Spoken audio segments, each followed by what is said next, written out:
Hey, yo, what's up, everybody? It's B Militant. Welcome back to the channel. You guys, we just got done watching the Washington football team versus Eagles second game of the season. Close game, but we fell short at the end there. Now, I'm going to have a different take on this game than I feel like a lot of other people will. I feel like the scapegoat thing is going to be everyone pointing at Taylor Heineke at the very end there, the interception, which, yes, we'll get to that. It was a overthrown ball. Yes, Bates did fall down on the play. It's mostly on Heineke. We'll get into that. But for me, this game was single-handedly lost by none other than Ron Rivera himself, the coach. And I'll explain why. To me, it makes a lot of sense. And it's unfortunate, but someone explained to me how in the first half, Taylor Heineke has almost 200 yards passing. We scored on like every single drive we had, at least a field goal. We were running the ball effectively. To the second half, when we were going into our final drive there with 2 minutes left in the game, it showed our last possessions and we had 6 yards in this entire second half or something like that until we got on that last 2 minute drive there at the end. How does that happen without Ron Rivera being out coached and out schemed and the Eagles making the necessary changes and adjustments at halftime that we did not make? That's on Ron Rivera, and I don't understand. Some people are gonna say, oh, well, maybe it's more on Scott Turner. It doesn't matter. That goes to Ron Rivera. If one of your coaches is not getting the job done, that goes to the top. That goes to Ron Rivera. You are the one in charge. You got to make something happen. To me, it was a tale of two halves. The first half, we came out and we were doing what we were supposed to do. We ran the ball effectively, and I said in my notes, the first drive, like the first series, the first drive that we had offensively, I thought was the best scripted plays, the scripted drive of the season that Scott Turner put together. I thought that was a flawless, great drive.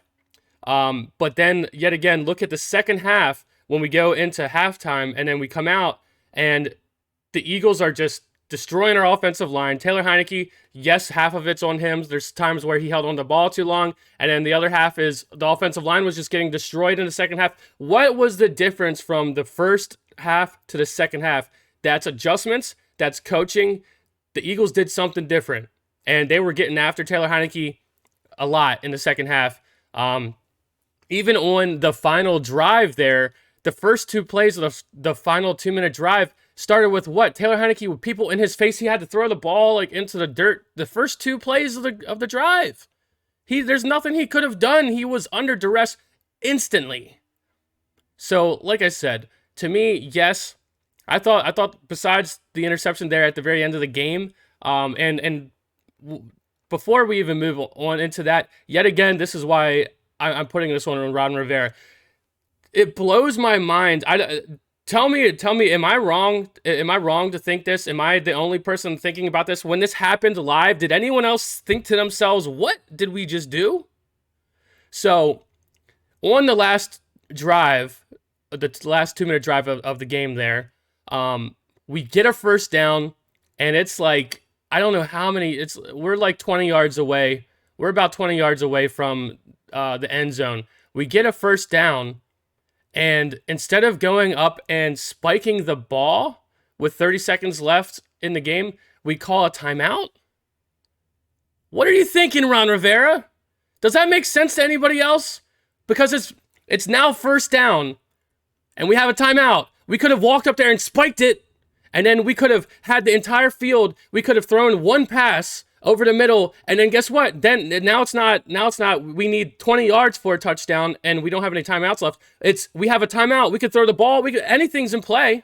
We could have done anything, and then guess what? We throw a 10-yard pass or a 15-yard pass, or we throw a 10-yard pass, and the guy gets a couple extra yards. Then guess what? And then we have a timeout. Just call a timeout right away. Then we have plays, multiple plays, just one shot, one quick pass to the end zone. Game over. Does that not make sense to anybody else? What are you thinking, Ron Rivera? What sense does that make to anybody else? It does not make sense to me. Why would we call a timeout with 30 seconds left in the game when we just got a first down? You could have walked up and spiked it. Nobody was stopping us from spiking it. It doesn't make sense to me. Because then we had how much easier is it for you to have, like I said, we go up and we spike the ball, and then we get 8 to 15 yards on a pass, and then instantly call a timeout, and then guess what? We have shots, not long shots like that last pass to Bates to the end zone, or he wasn't in the end zone, but that's where the ball went. That was how, we need 20 yards to get a touchdown, and we don't have any timeouts, versus us going up, spiking the ball, and then getting a good chunk, 8 to 15 yard pass, and then bam, call a timeout, and then we have 3 more shots, just quick shots, passes, quick passes to the end zone, not 20-yard passes, not 20 yards, just 10, maybe a 10-yard pass or 5-yard pass, whatever it would have been, just quick pass, end zone, touchdown, game over. Does that not make more sense than what we did? Ron Rivera, this game is on our coach. He got out-coached in this game, straight up. This is ridiculous.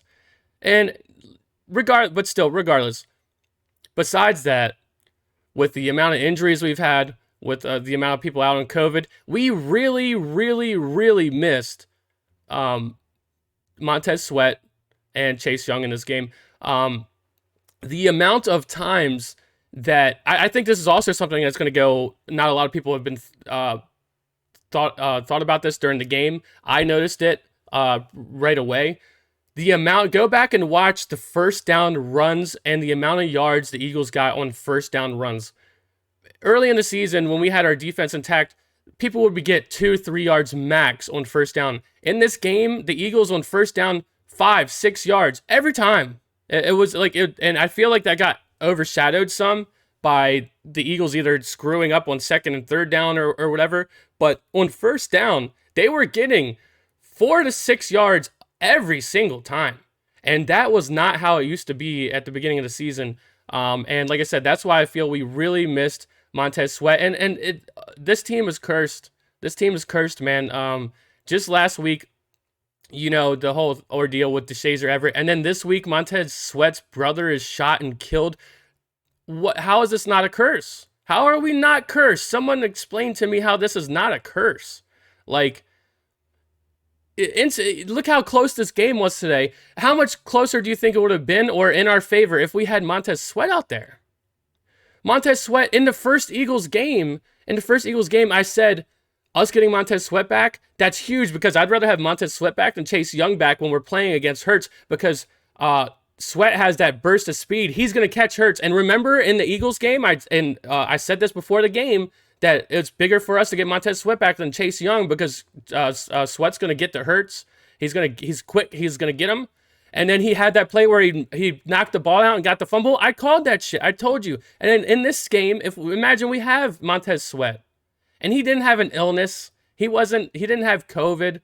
He's out because his brother was shot and killed. We don't get breaks, man. This team has to be, there's some curse. All we needed to do was try to win out here and have a shot. And we played, and in the first half, we played well. And just like we said in that first Eagles game where Taylor Heineke didn't play and Kyle Allen was out of the game, and we said to ourselves, we were up 10-0 in that first game against the Eagles. If we had either Taylor Heineke or Kyle Allen, we win this game. The same thing happened in this game. We were up 10-0, and I'm sitting here thinking we're gonna win because we now have Taylor Heineke in there, and we were damn close to winning there on that last drive. I had no doubt in my mind that we were gonna win the game when we had 2 minutes left and 2 timeouts. And Taylor Heineke, that's what Taylor Heineke does. Now, and like I said, this game to me is more on Ron Rivera than anybody else. Yes, and not just to crap on Ron Rivera. It's late in the season. How much stuff has our team gone through? And he's still got guys out there playing their hearts out, man. So, like I said, this one game, yes, I'm going to sit here and kind of really be pissed off at Ron Rivera for. But, I mean, you can't, as a whole, like I said, it's a lot of ups and downs here. And a lot of ups and downs with Ron Rivera. Like I said, he's got the guys out there trying. He's inspiring the team. I see that. I recognize that. I appreciate that. But in this game, I just can't help. How else do you explain Taylor Heineke having almost 200 yards, scoring on almost every single drive in the first half, and then in the second half, 0 points, like 6 yards before the last drive? How do you explain that besides getting out coached and out adjust putting adjustments out on the field? How do you explain that other than that? To me, it's straight up coaching, and we got out coached in the game, and we lost. John Bates, yet again, besides him falling down there on the last play, I thought, he had a hell of a game. One of the only glaring spots. But see, this is the issue with this team. We're sitting here saying that John Bates kid, he looks good, but every single season we have some of the. It's always been Terry McLaurin is awesome, and we've had some of these glimmers and little bits of hope, just a little bits of hope that keeps us stringing along. But we never have overwhelming hope. We never have overwhelming positivity, good stuff happening for us to win games and us be happy all the time. It's just a little glimmer here and there. Oh, John Bates, that kid, he looks like he might be the real deal. He's a real good tight end. Yeah, well, what else? What about the rest of the team? And in the first, and just to go back, just because it popped in my mind, Taylor Heineke's spreading the ball around to 9 different receivers in the first half.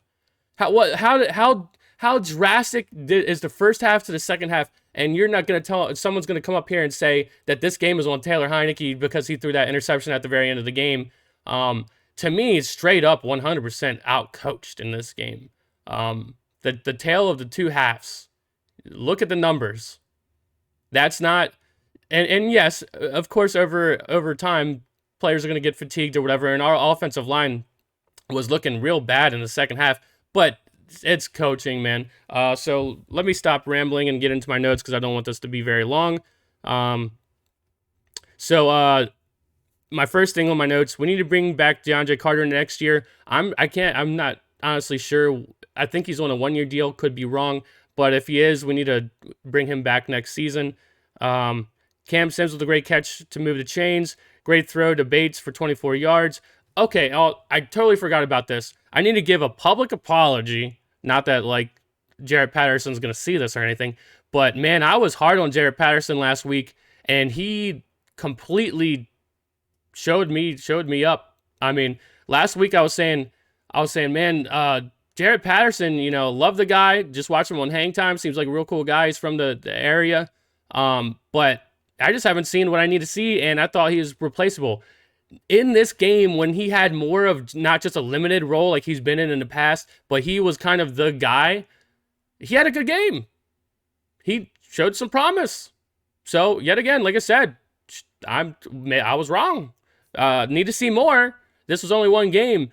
But like I said, I think it's going from a limited role to we didn't have Antonio Gibson in this game. And then yet again, what if we have Antonio Gibson? What if we actually had a team we could put out on the field? I feel like we win this game.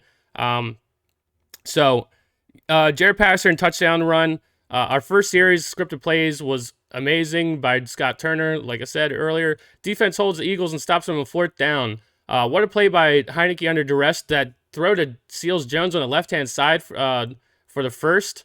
I mean, let's just get into this right now. Well, I got to talk. I'll probably make an entire video about this, but instead of just going through my notes for a second, I think we need to come to agreeance here, or you don't have to agree with me, but this is my opinion.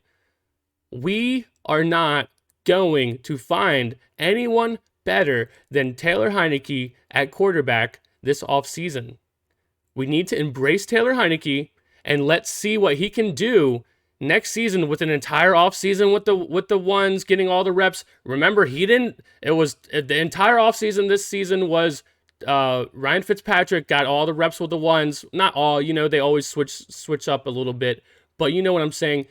I want to see Taylor Heineke get another shot next season. I feel he's done enough. And when the game first started and it showed his stats, like 3,000 yards, like 20 touchdowns, like 14 interceptions or 13 interceptions, something like that, I'm thinking to myself, that's like a rookie.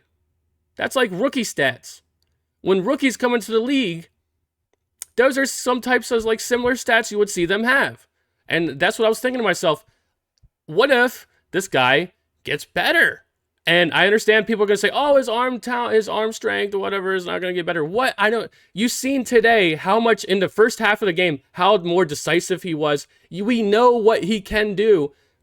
I want to give the guy another shot. And like I said, if we had a chance to upgrade over Taylor Heineke, of course, hell yeah, we do it. But I'm trying to explain to you, there's no chance we have at doing that. The Corral, the one of the best quarterbacks that was coming out, which everyone knows, well, I don't know, I don't watch college football that much, but everyone's saying this is not a good quarterback class, right? And then Corral was one of the better quarterbacks that was supposed to come out. He just got hurt. Don't know the extent of the injury.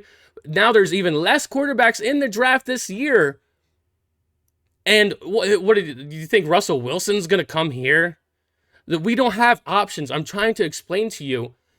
Taylor Heineke is the guy. Is he perfect? Is he Superman? Is he Aaron Rodgers? No, he's not. But I think he's better than an average, and I think he's our best chance moving forward. And like I said, it really hit me at the very beginning of this game when I seen his stats that they put up on the screen. And I understand what you guys are going to say. Oh, he's not a rookie though. He's like 28 years old or whatever. As I explained earlier in the season, yes, there's nothing playing in XFL is not the same experience as playing as a starter and being a starter in the NFL. Yes, Taylor Heineke's played football for a long time, and yes, he's been in the XFL and whatever. He's been a backup in the NFL, whatever. There's nothing like getting starter experience in the league. And to me, if you look at his stats, if you look at what he did this season up until now, I think he deserves another shot next season as the guy, as the number one guy. With going into the locker room loves him. If we go into camp with him as the number one guy and he gets to take all the ones with the team, I think he can improve. And you've seen what he did today in the first half of the game where he was on time with his throws. And that's the thing is, if he doesn't have a big arm, he's got to be in rhythm. And he went into the offseason not throwing to the ones, like, you know what I'm saying? Let's see what he can do next season. Now, I understand there's going to be people that disagree with this, but and like I said, if there's a chance that we could upgrade quarterbacks, of course we do it. But I'm trying to explain to you and get the point across. There's no one better. You want to go out and get Cam Newton? What other choices do we have? What other choices are there? And people talking about Deshaun Watson. I don't even want Deshaun Watson, bro. I don't care how good he is. He hasn't been playing football because of shit he's got going on. I don't want a part of that. I don't see that being any good. I don't want to mortgage our future for that. He also has had injuries already in his career. I'm good on that. I know some of you guys would like that, and that's good. But I'm explaining to you now, there's no better option. Rally and support Taylor Heineke. I think he can get better. We have no better option. Let's see what he does with more time and learning the game in a real NFL starter experience. Now he has like a season. And like I said, if you look at his stats and tell me those aren't like a rookie quarterback coming out of college, and of course, I already said, I'm doubling down. Yes, he's not a rookie, whatever, but there's nothing like starting NFL quarterback experience, and he's getting it now, and I think he's doing a pretty decent job, and I don't see him getting worse. I don't think he's going to get any worse. If anything, he could only get better, and I think if he gets better, it's our best option. So Heineke threw a pick, but I think if you watch the replay back, yes, he was probably trying to throw the ball out of bounds and his arm wasn't strong enough. But if you see the replay, he's looking directly where he threw the ball, and you can see during the play, there's already 2 flags on the ground. He knows that there's a penalty on the defense. Like, it's not that big of a deal. Yes, that's the knock on him. He has turned the ball over, as you've seen at the end of the game. So we're up 10-0. Hurts is having all day to throw compared to Heineke in the second half. We aren't getting enough pressure with just 4 guys in the game. Patterson is having his best game. He must have heard my criticism, which obviously he didn't, but I'm just saying that. I like the running back Williams. Been saying that for a while. Heineke makes the D jump off sides. Ricky Seals-Jones gets injured. That sucks, man. Offense has scored on every drive. They just gave the defense a break. Allen was pissed off on the sideline. Now we need a D to hold up their end of the bargain. Great play by Tim Settle. That is an amazing play by Tim Settle when he got in the backfield and stopped that run. Cole Holcomb lets Hurts go on that one play. I don't understand that. It's all right. We still force him to punt there. We got a kicker, though. I like this Sly guy. I like this guy. He hits the 55 before half. And also, got to give Taylor Heineke credit there to get us in range for that. 3rd and 14, and the defense gives it up.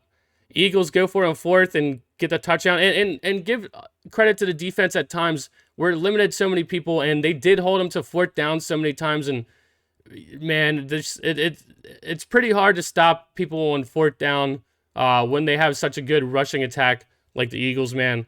But credit to our defense. They held them multiple times to 4th down, man. And some other teams in the league might not go for that. Taylor is sacked on 3rd down. He didn't have time to throw. 12-yard run by Heineke. O-line is getting beat now.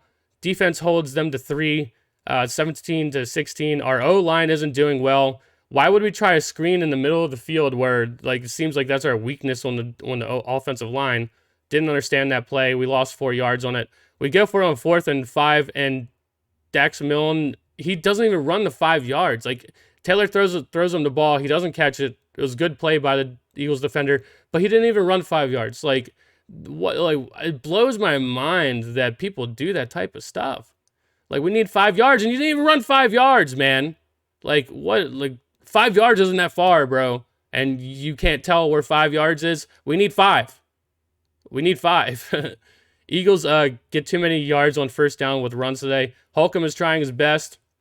We really missed Sweat and Chase in the run game today. They would have shored up a lot of this run game stuff too.